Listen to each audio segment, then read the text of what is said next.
y el ángel avisanan.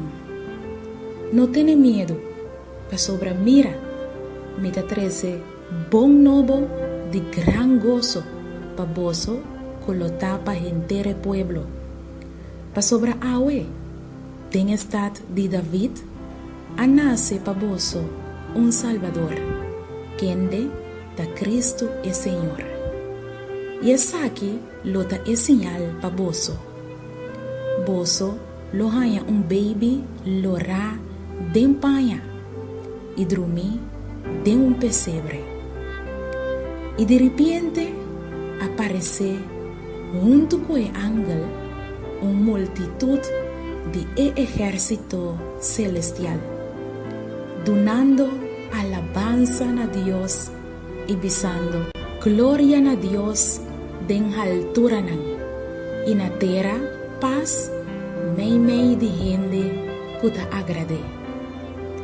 Y a sosode que ora e ángel nan alaganan y a baixelo e guarda donan a começar bisa otro laganos vai Bethlehem a war e mira e cos aqui que a sosode e que o Senhor a participar na nós e nanga vai pura e a rainha Maria e José e o baby que estava a dormir tem pesebre.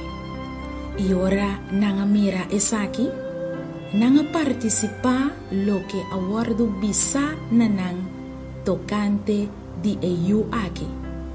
E tur que atende essa aqui, a queda estranha de cosnan que guarda donan a contanan. Ma Maria aguarda ture cosnan aqui e a queda pensa ribanan tem su coração.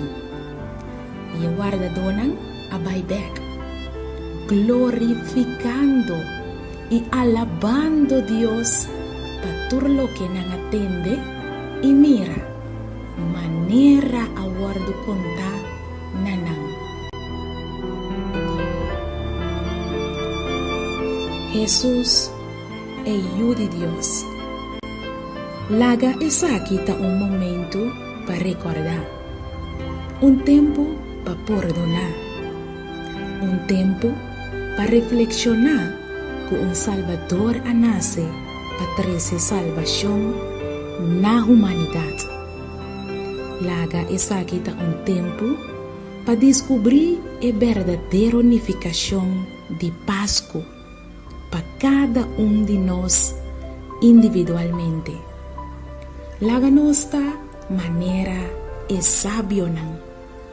Busca Jesus e do nele o regalo de mais bonita, o regalo de mais precioso, coração quebrar e espírito arrepentir. Feliz Páscoa e hope bendição de Deus.